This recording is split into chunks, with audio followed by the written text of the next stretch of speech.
Okay.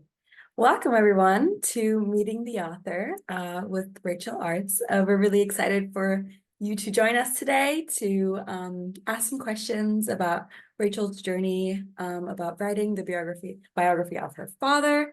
So we're really looking forward to hearing more about it. My name is Ellinor. I will be hosting this event tonight. A little bit about myself. I am originally from Germany, but I moved to the Netherlands 2 years ago, where I met the lovely Rachel. And I've never self-published a book, but I'm actually working for a self-publishing company who is publishing books. So I work in distribution, for example. And I do love reading and I do love books as well.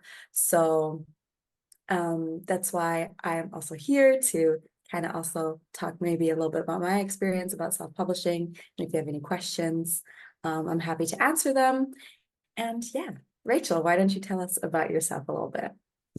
Thank you, Eleanor. Well, I'm Rachel. I live in the Netherlands, but I'm British and I've been here for 4.5 years. I have 3 children. One of them's watching this right now. So yeah, 2 grown-up daughters and my son Harry, who lives here in the Netherlands with me. And yeah, I work for myself, don't work as a writer. I work as helping companies with learning and development and people things. So I've always been involved with communicating. And yeah, I write as a hobby, just for the last few years, really. And yeah, I just self-published my book. Yeah, that's so exciting. Thank you. To start us off, why don't you tell us um, what like did you want or why did you want to write this book?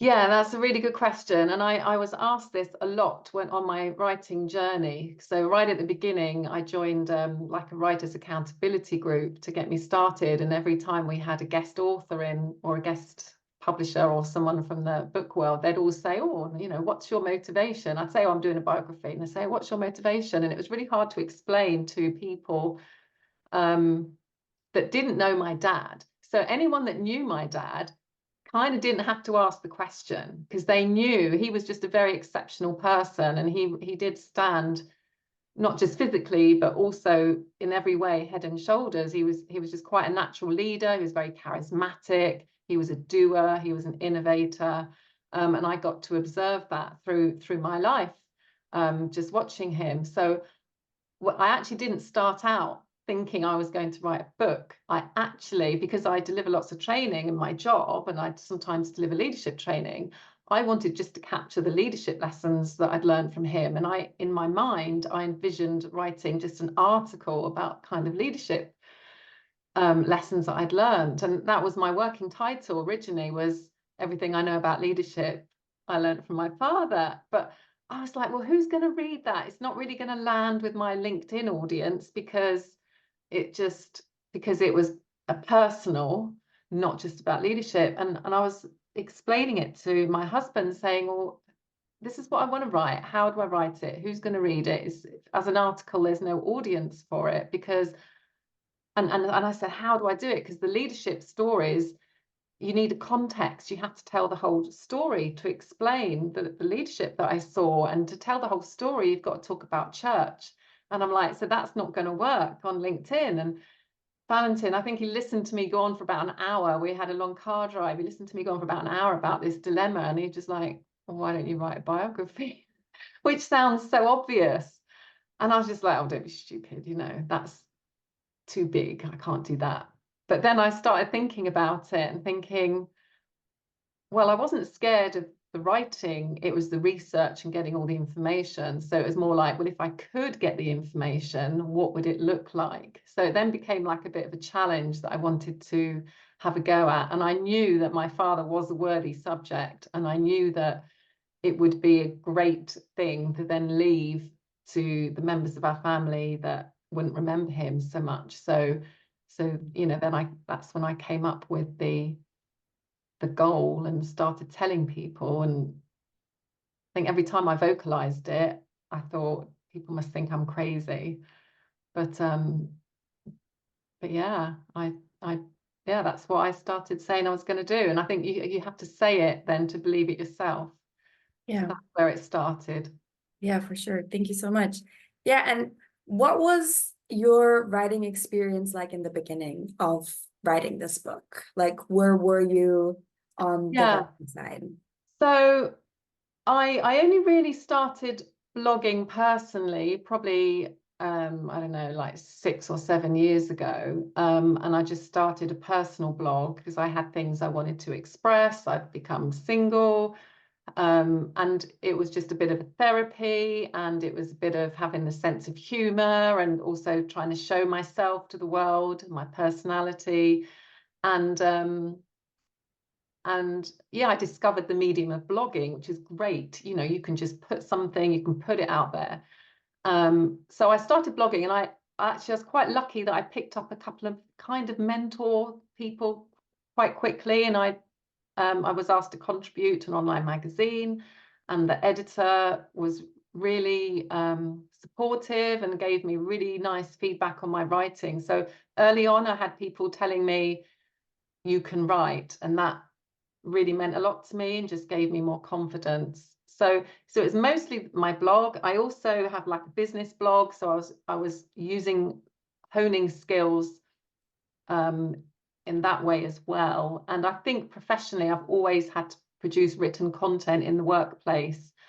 Um, I've always had to produce written content, so training material, communications to employees across the whole business. And I'd worked with top like London agencies that work with organizations on like tone of voice and not writing in corporate speak, but writing in friendly speak. So writing in my own natural voice had actually become quite something I knew I could do.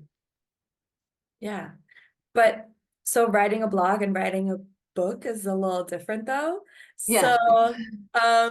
why don't you tell us little bit of how you started this journey? What were your first steps yeah, that you took on just to kind of get into your writing for your book? Yeah, that's a really good question. And that was obviously my biggest fear starting, because writing a blog that's just a couple of pages long is easy because you just need a beginning, a middle, and an end, and a few points in the middle, and that's it, and a nice snappy title. Whereas obviously a book, there's going to be multiple themes that you've got to weave in and out. You've got to have a progression. There's lots of different elements, and I was quite daunted. And at the beginning, I didn't know how to begin. And I remember right at the very beginning, I was like Googling to see if there was a book out there on how to write biography or whatever. I couldn't find anything. I think there's like a dummies guide, but I didn't find it at the time. And also, I didn't know what I was writing. I got a bit hung up on the definition of there's biography, there's memoir, and I didn't know if I was writing a biography or a memoir. And in the end, I just had to think, well, it doesn't matter what it's called. It doesn't matter what the rule book says. I'm just going to start at the beginning and do some research. And literally, I thought, well, I'll start at the beginning of my dad's life, which is a natural place to start. So I started putting together what I had. And then I wanted to look at his parents and his grandparents. So straight away, that's just research. So that's where I started. I started with the research. And then you start uncovering things, and there's lots of information.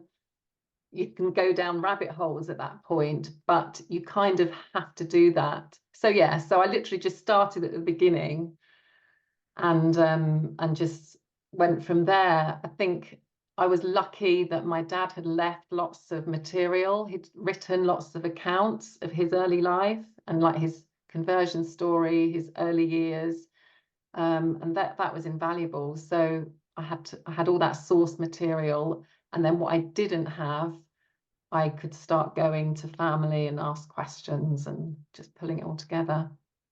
Yeah.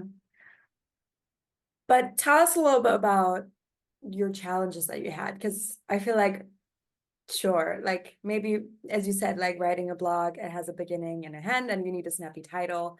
And like it's quick to write. But writing a book has, I mean, challenges. Why don't you tell us a little bit about like the challenges that you faced, for example?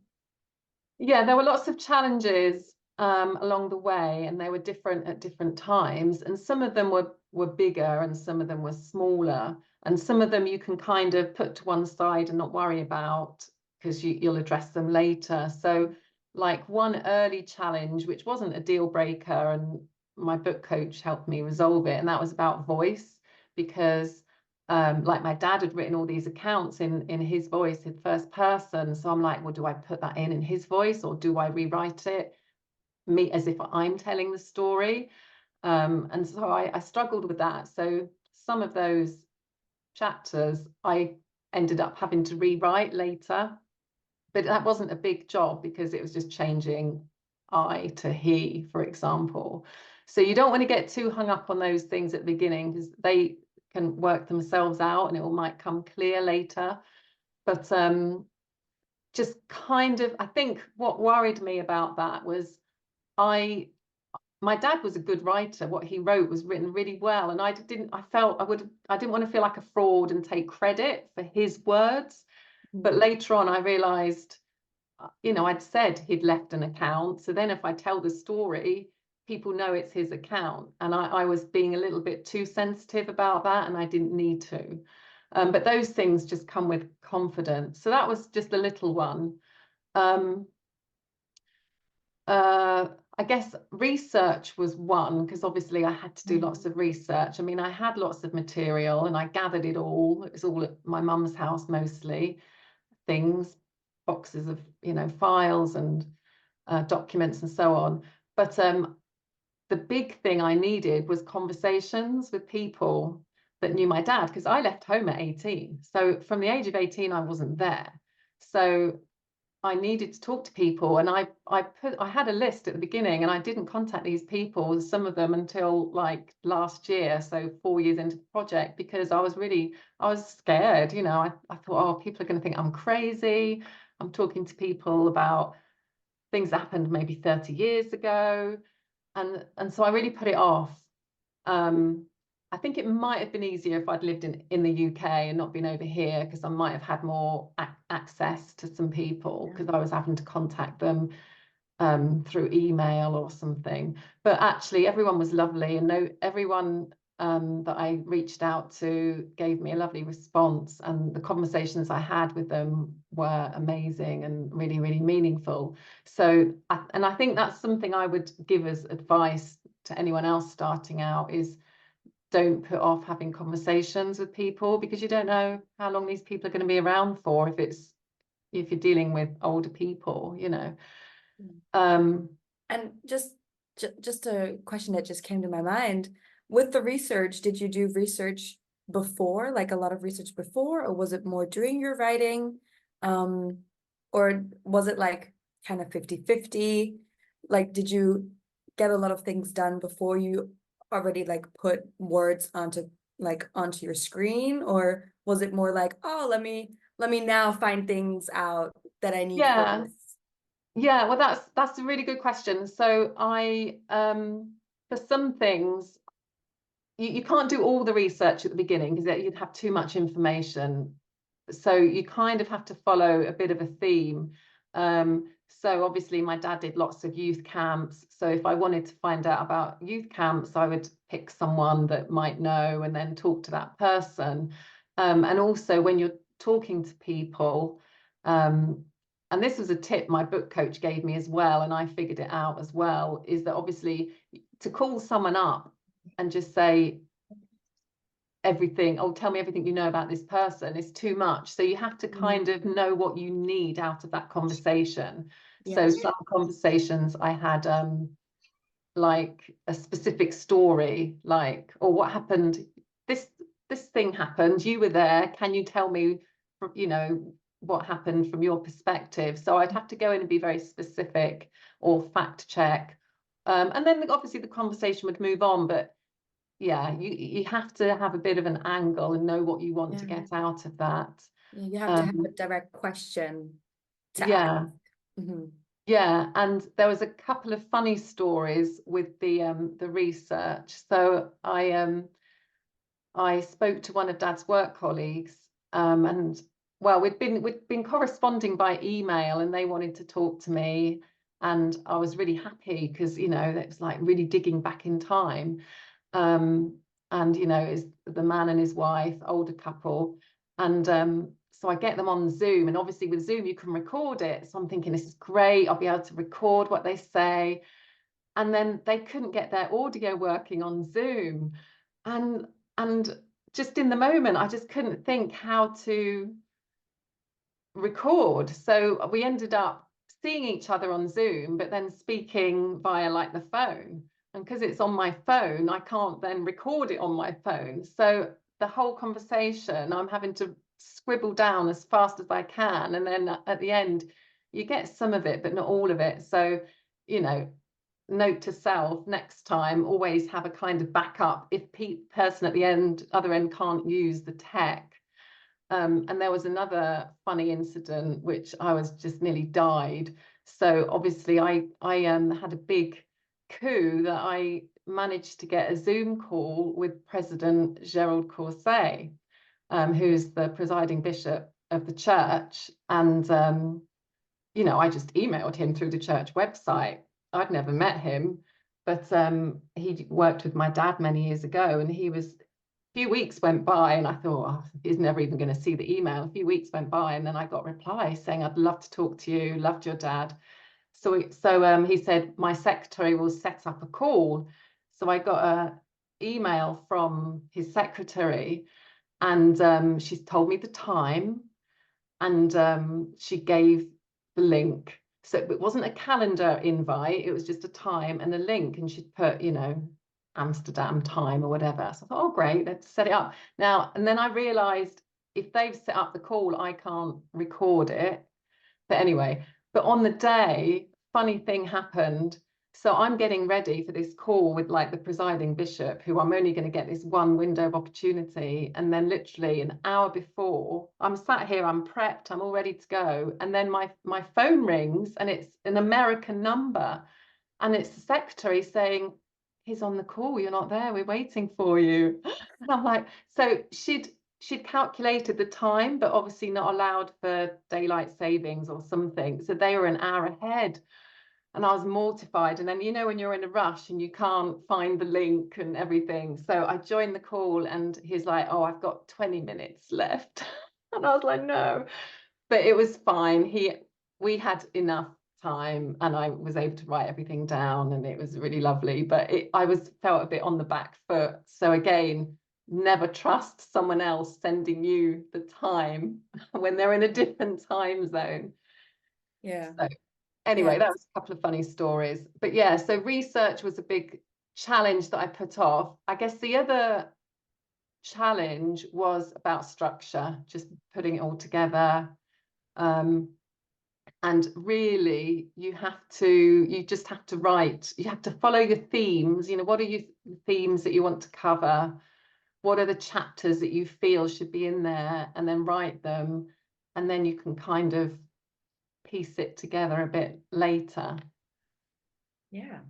Thank you so much for sharing. I love all the stories. Let's see. I remember at one point we had dinner together and you told me that you were at a point where you couldn't go on anymore about writing. You're like, I feel so stuck. But then you said at that dinner that there was some divine intervention that made you motivated to keep going. Would you like to share that story with us? Yeah, thank you. So obviously I started the book 4 years ago and then did some research. Then lockdown happened and I just couldn't concentrate. So I did a bit more research and probably did the early chapters, probably the first 5, like my dad's early life. But then I couldn't really, and they wrote themselves because gave me so much information. They wrote themselves, so that wasn't too difficult. And then I kept having these big gaps where months and months would go by and I just wouldn't do anything. And then it got to last year, and at the start of the year, I knew that if I had to finish it last year. It's like, it's been 4 years. I have to finish it. I have to set myself a goal this year to finish it. I have to give myself a deadline. Otherwise, it's just not going to happen. And, you know, the people that I needed to speak to, they're getting older.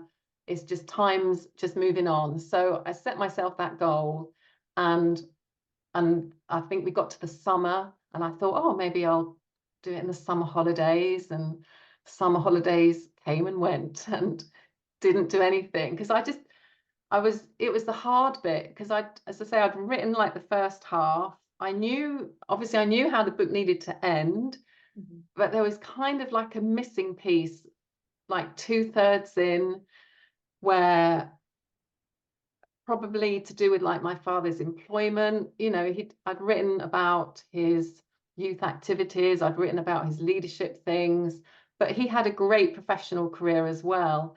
But I didn't have like information. I felt like I was missing information because other than facts of CV and whatever, I needed stories. I needed just a bit more rich detail because it's the details that bring things to life.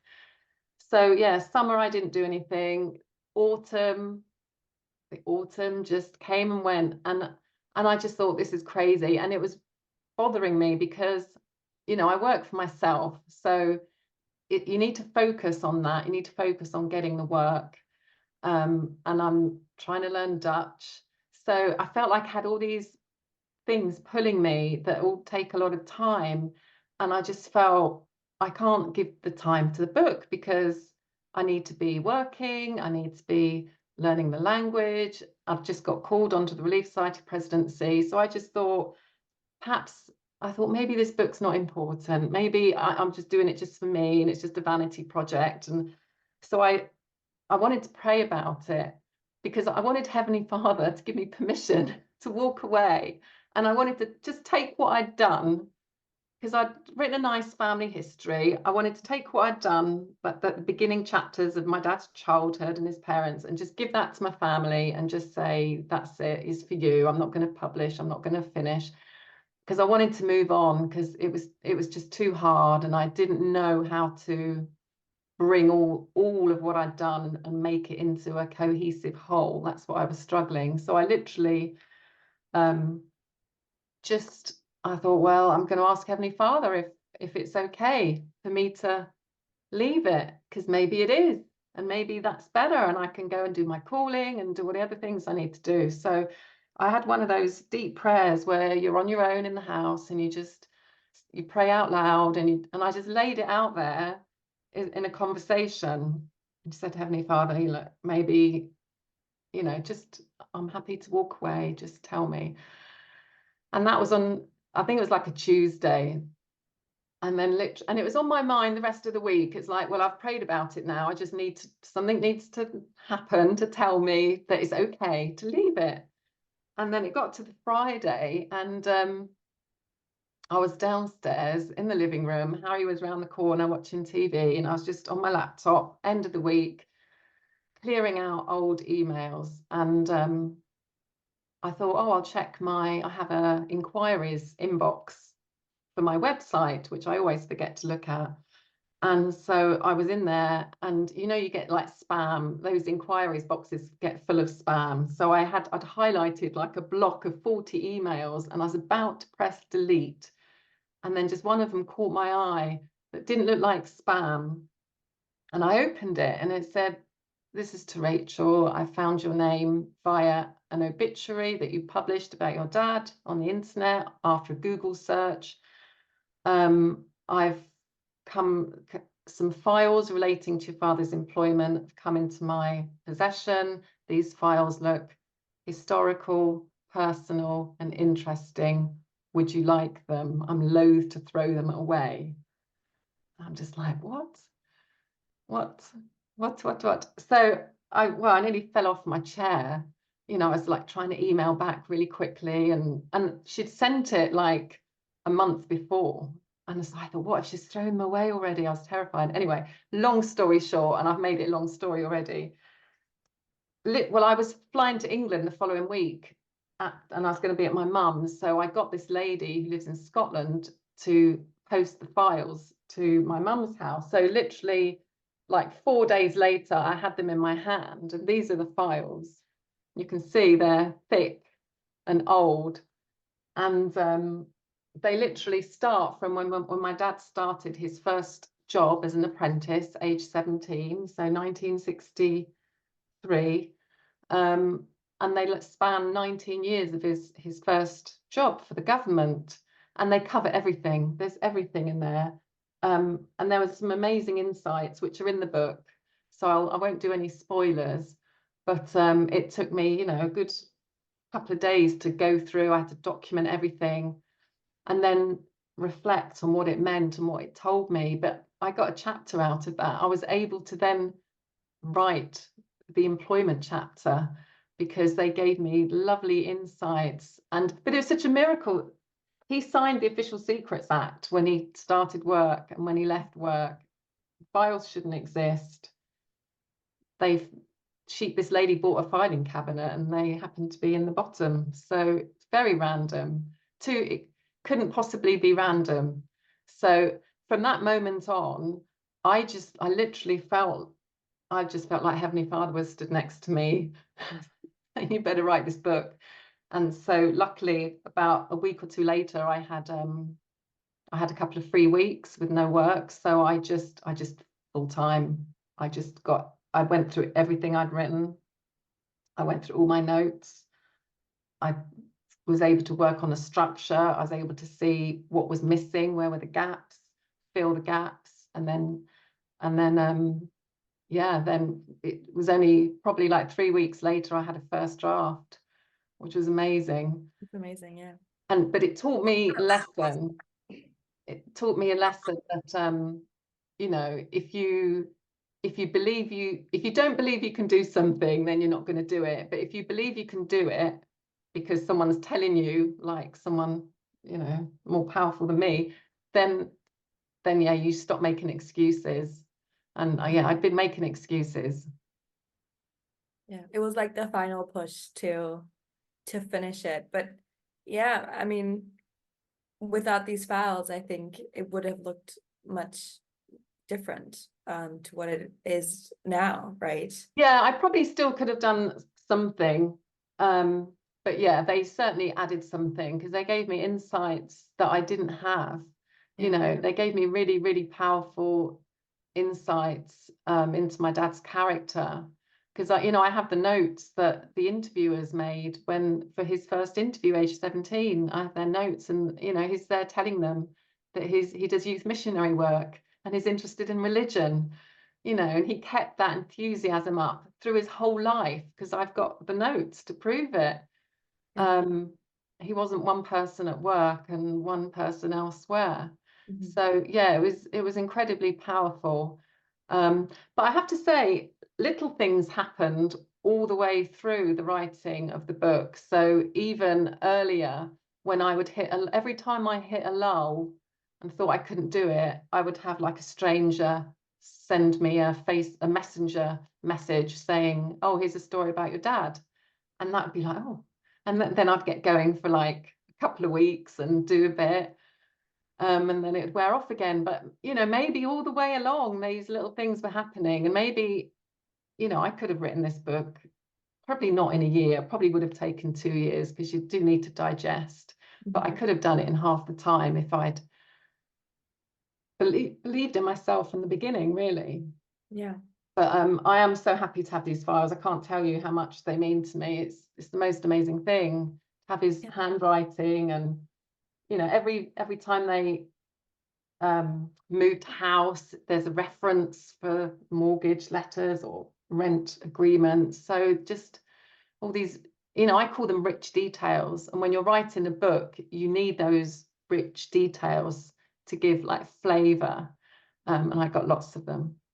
Yeah, and it's so special to have these because I think I can speak for everyone saying like not all of us have these files from our parents, and maybe our parents are already gone. So having these files it's really special.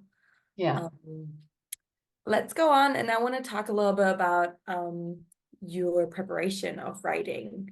Did you read any biographical books to prepare yourself, or did you, like, before or during that journey, did you have a look at someone else's writing to kind of take some inspiration or just see how they did it? Yeah, I deliberately didn't at the beginning because I didn't want to then feel I had to write like someone else had written. I wanted to be free to develop what this particular book needed to be, because it is quite an unusual type of biography. I had some strong themes like the church theme and the leadership theme running through it, and I had a lot of material already. My book coach, and I only worked with her last year, and we only really probably had about sort of 4 like one-to-one coaching sessions, but she recommended one to me when I was struggling a little bit with again kind of the voice thing, because it's like, well, here's my dad, do I say dad, do I say father, and then in the next paragraph it's in his words and it's I, so you kind of like, how do we make this so it flows and the reader doesn't get confused? So she directed me to one book, which was called On Chapel Sands, where the writer is talking about her mother and her grandmother's story. So she had a similar challenge. So she directed me to that. And I think every biography is very different. They're all completely different. And that particular one, had some other things in it that were useful to me. That writer didn't have much to go on for her story of her mother and grandmother. She didn't have much to go on, but if she had a single photograph, she would interrogate that photograph and you'd have a whole chapter, and then splitting into metaphors and parallels, and so that did make me think about, okay, what other material have I got, and if there's a photo that I love that says something to me, what can I share about that? So I brought in a little bit of that, but I did stay away. It was only really when I was right at the end and I got my writing and was just sort of draft checking that I sort of dipped into a couple more books. I think a lot of people that are proper writers that have written books before and then write a memoir or a biography, they sometimes do this thing in memoir writing where they go into fiction. So they imagine their parent or whoever it was doing something. And I never had to do that. I never had to do that because my dad left so much, and mine was a different type of book. So yeah, you do spot things, but also the other thing that I did use, which I saw done in the book I mentioned on Chapel Sands, is the method of discovery. So as a writer, I'm the author, I'm telling my story of discovering things.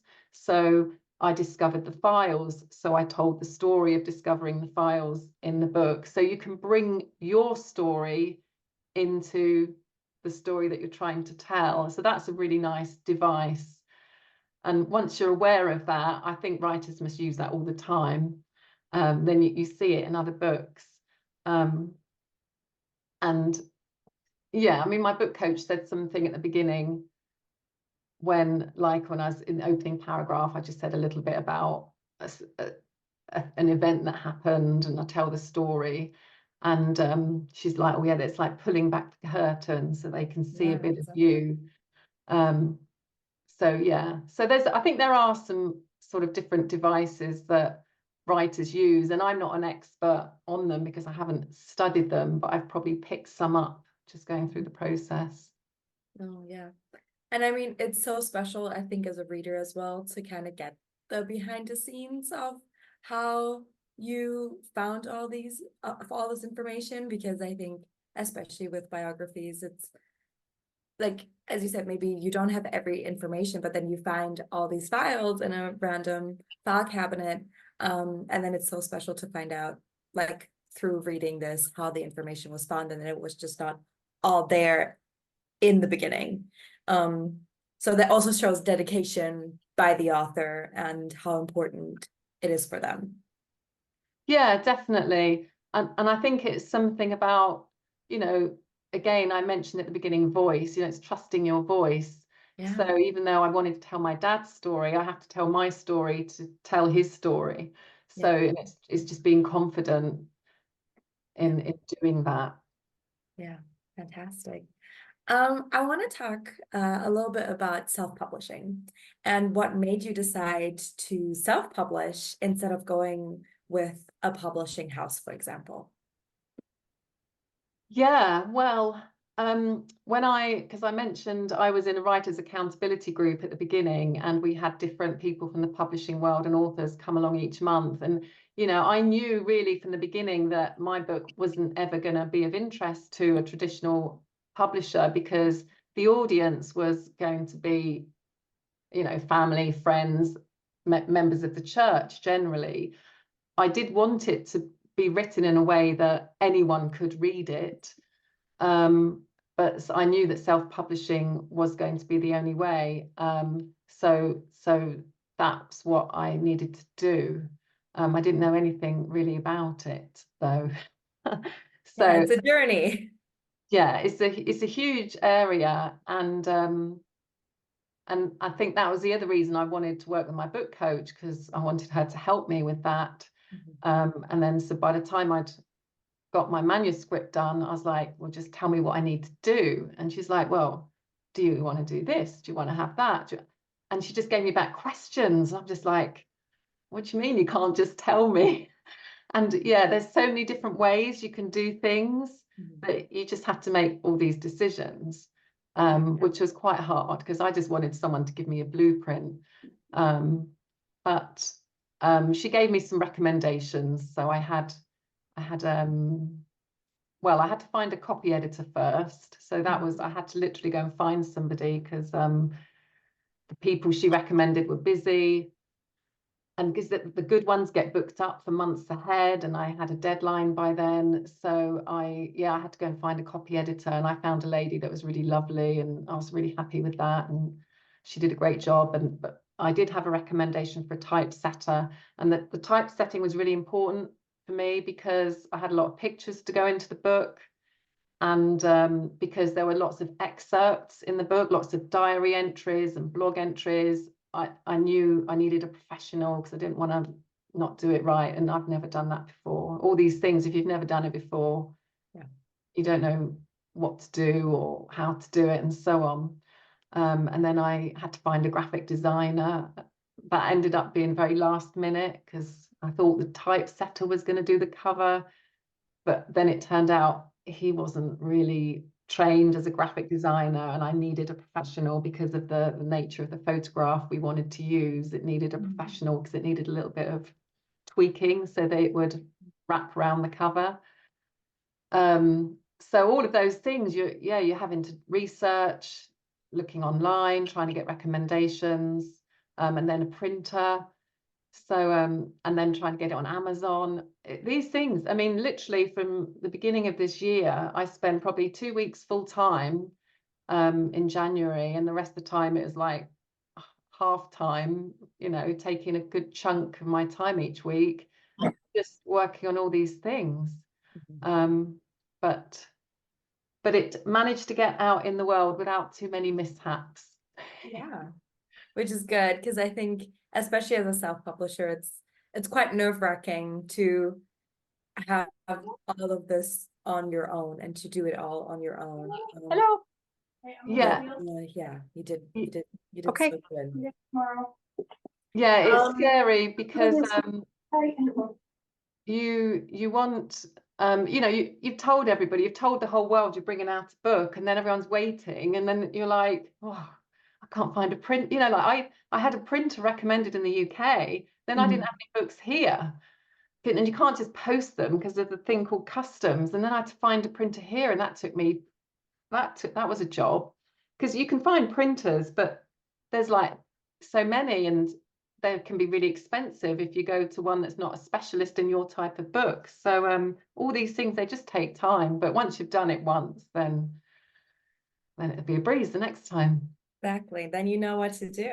Yeah, exactly. Okay. Now that your book is out, has been out for a few weeks, how do you feel? How do you feel getting feedback and receiving reviews and just the general like Yeah, work people it's share with been you? yeah, it's been really lovely. I've had some lovely feedback comments from people, and these are people that well, people that know me. I've had some of my dad's friends have read the book, and they've said really lovely things, and I'm so happy that it landed with them, because they're his old friends. So what they thought meant a lot to me, and I've had many messages sent to me, and really lovely comments from them that they thought I captured him really well, which is obviously the aim. And then some of my friends that may or may not have known my dad, I've had lovely comments from them as well. So yeah, I've had lots of really lovely messages sent to me, and I'm just happy because it means that I met the goal that I wanted to, I wanted to bring him to life. He was larger than life, and I wanted to bring him to life in a book, which is quite an impossible challenge. But if I did that, if I achieved that, then I'm happy. Yeah. And I think now his essence is in this book forever. So I think that's very special. Thank you so much. Okay. Now if any of you have any questions, anything you would like to know about how Rachel wrote her book, or anything about self-publishing, or if you have any questions about how you can write your own book, I would like to give some time to you. But I also have some extra questions if need be. So please, if you have any questions, please unmute yourself, and then Rachel will be happy to answer them. Yeah, or you can just put it in the chat if you don't want to speak. Or that. So yeah, this is your chance. I know there's a couple of people on the call that are interested in writing something with family stories as well. So if you've got any specific questions, then yeah, I'd love to hear them. But if not, we'll just keep Well, talking. just a quick, easy question then. So I just obviously this was a very niche book for a very small audience. So I'm just kind of curious, how many copies have you sold, if you don't mind sharing? No, I don't mind sharing. I had 100 printed in the UK, and I've had 20 printed here. I think my mum's been distributing the physical copies in the UK. I think she's sent out probably about 50 by now, and that's mostly to family and friends. I've probably given away about 10 here, and then there's some on Amazon as well. So there's been, I can't remember, probably like 10 or so on Amazon. So it's probably under 100 in total, probably like 80 or so by now. But it's still early days, so people are still, I bumped into a work colleague this week, and she was like, oh, I can't decide whether to get a print version that you sign or a Kindle one. So I was like, oh, you can have both. I'll send you the digital file. So Well, yeah, so it's under 100 probably. yeah, I mean, I was pleasantly surprised at how cheap it was, because when it's a low volume book, I mean, I think I bought it on Amazon in the US because that's where I live, but it's like, I think, what's it, $12.99 or something, $12.99 or something like that. Yeah, So something like that in dollars. which was a pleasant surprise. I figured it'd be more, just because getting the low distribution, that they're all having to be sort of printed, especially. Well, yeah, Amazon are pretty good for print on demand. So yeah, Amazon do a thing where you can upload your book, and then people buy it anywhere in the world, and they print it and distribute it. The only challenge with that, I discovered, and it's all new to me, is the book came out lovely. I ordered one myself, but the pictures aren't as good on the Amazon version, whereas the actual one that I had printed at professional printers, the pictures are a little bit better quality just on the print. So that's the type of thing you have to kind of weigh up. But obviously I had people in America that wanted the book, so Yeah. Well, the nice thing with the Kindle version, I got both, but in the Kindle version they're full color, the pictures, they and are. you know, high quality, which is kind of nice. Yes, But yeah, my kids have been reading good. it, and I think Holly's not quite finished, but she's been reading it as well. So Yeah. that they've all enjoyed getting to know their grandfather better. Yeah, good. Yeah, thank you. So anyone else that's listening, Daniel's my brother and he lives in the States. So yeah, I'm glad your children are reading it. That's really great to hear.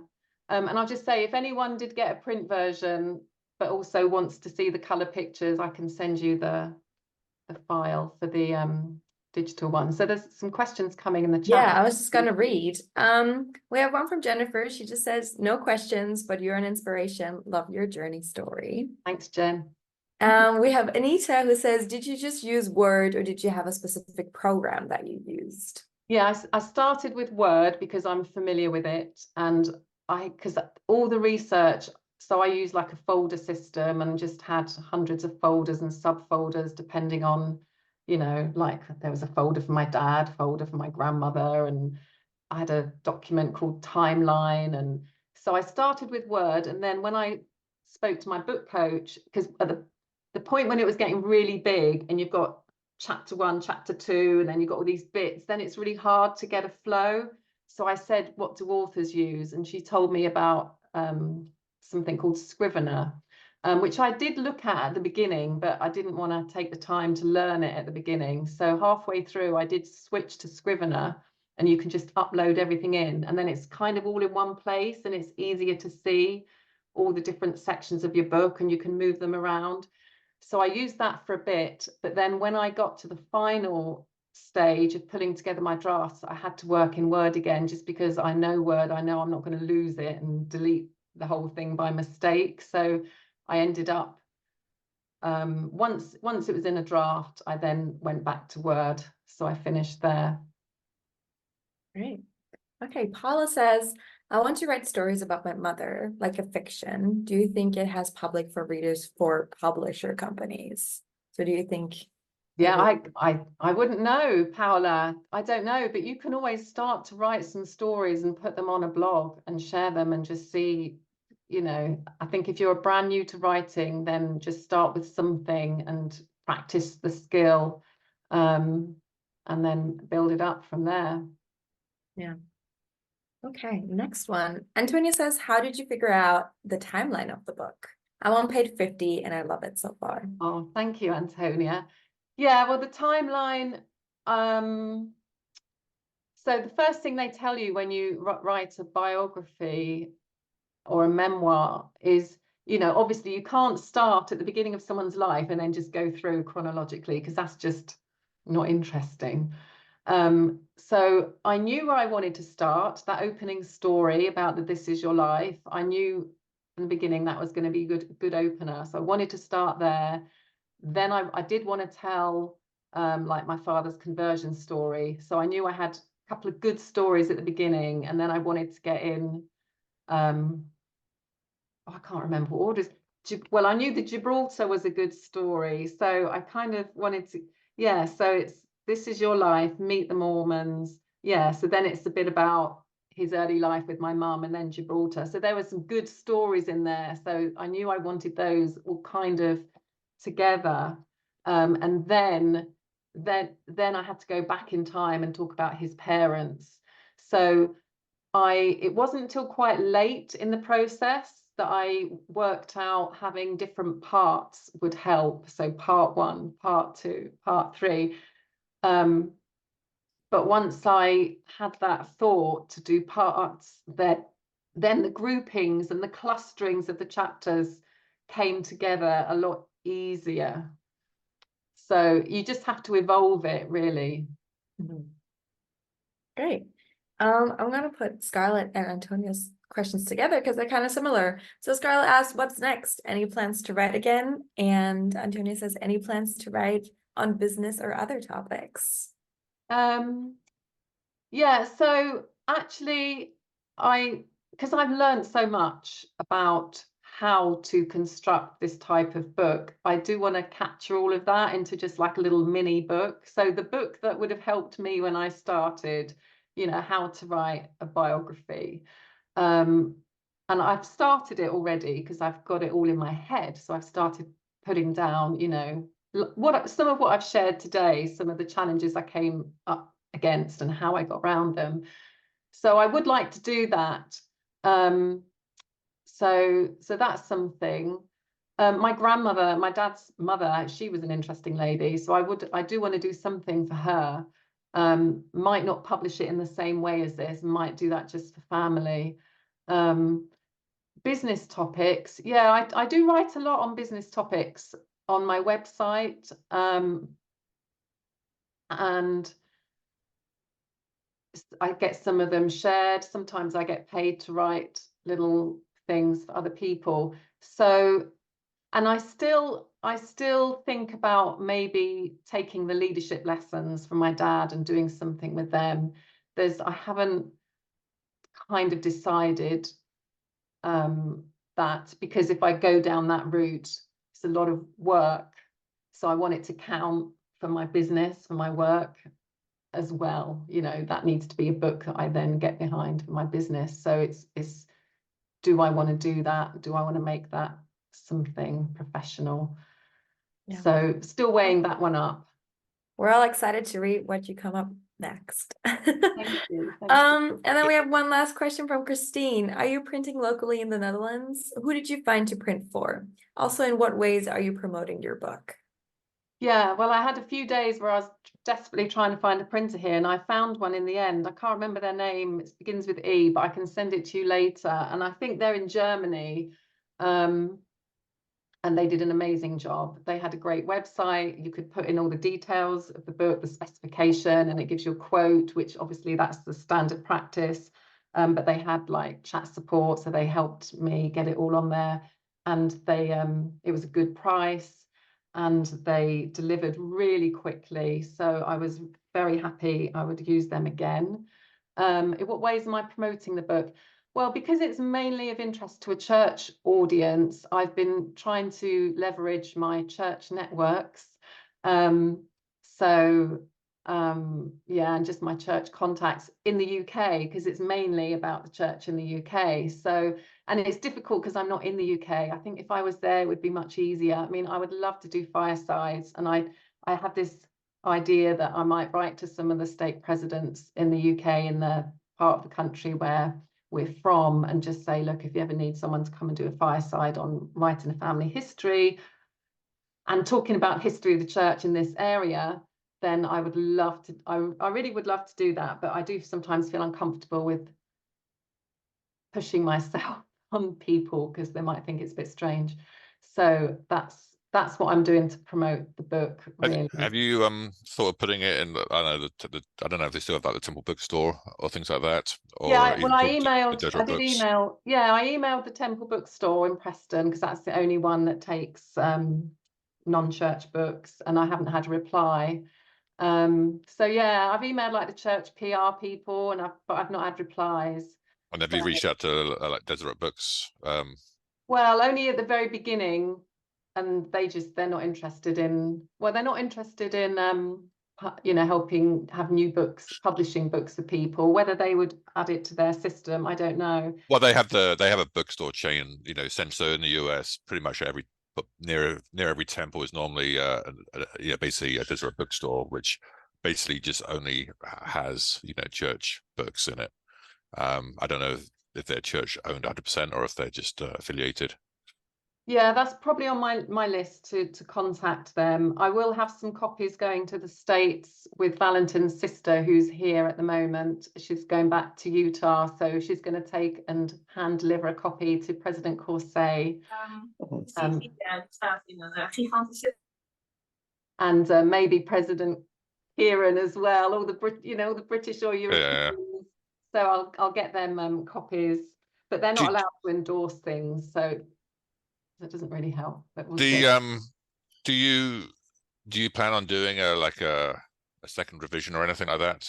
I mean, now that people, because like when you read it, it reminded me of lots of other stories and other things that happened, or details of those stories that weren't sort of mentioned. Now, Yeah, would you well, ever do a? absolutely. I could, and it's funny because today I spotted my first mistake, Oh, I can which, give you a list. oh, Daniel, don't say that. That's mean. No, I put a photo in, and I didn't know where my dad was, and so we kind of guessed. And then I found in a church, this is a very old church magazine called the Millennial Star, and the picture of my dad that is in the book is in this magazine, and it tells you exactly where he is and when. And it's like, oh, why didn't I see that? But anyway, yeah, I mean, there could be a revision, but doing anything with a book is a lot of work, so I'm not going to Yeah, commit yeah. to anything. Yeah, no, I mean, the fact that you actually managed to do this and take this on is something that the rest of us siblings weren't willing to to take on, and that is a huge Herculean effort. So congratulations and well done. Yeah, thank you. You can send me a list of what's what's going in the book.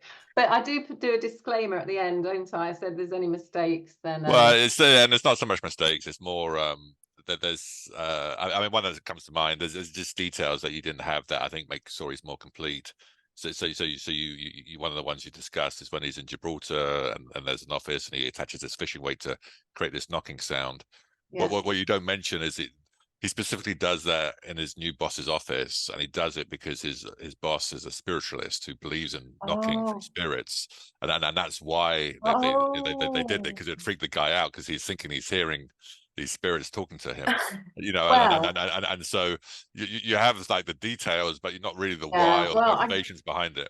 I got that story from Mum, so Well, but Mum always gives the very short version of things, but she knows the full reason. Let's yeah, go that's version fine. number 2. Yeah, version number 2.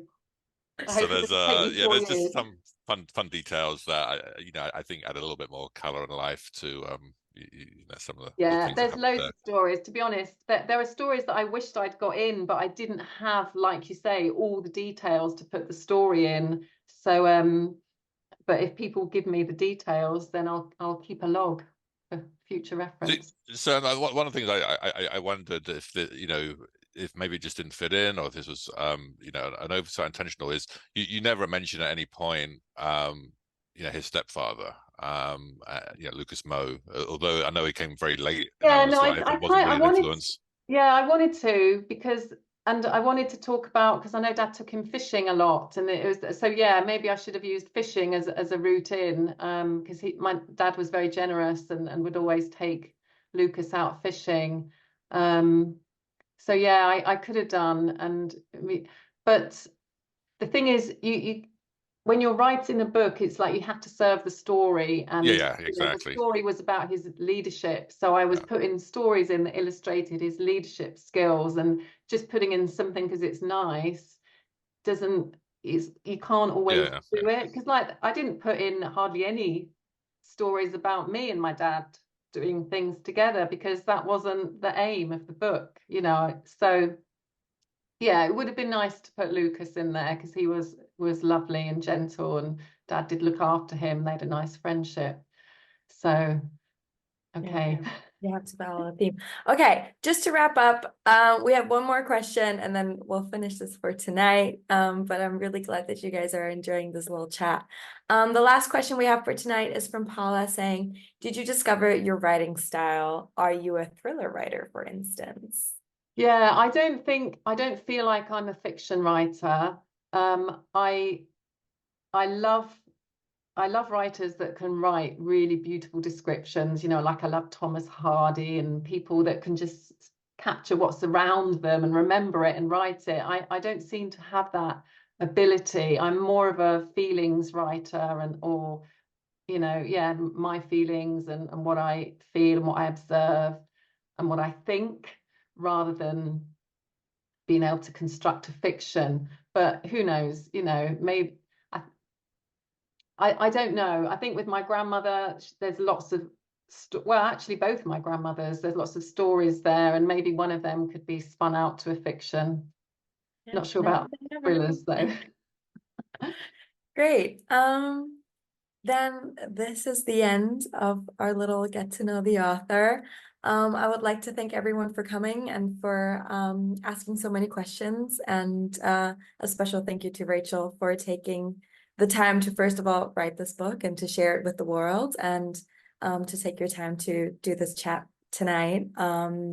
And yeah, just to share all the beautiful experiences of your father, and just, I think it's very inspiring for everyone. And we wish you all a wonderful Sunday still. And yeah, have fun reading Rachel's book. Thank you. And thank you, Eleanor, for being a wonderful host. My pleasure.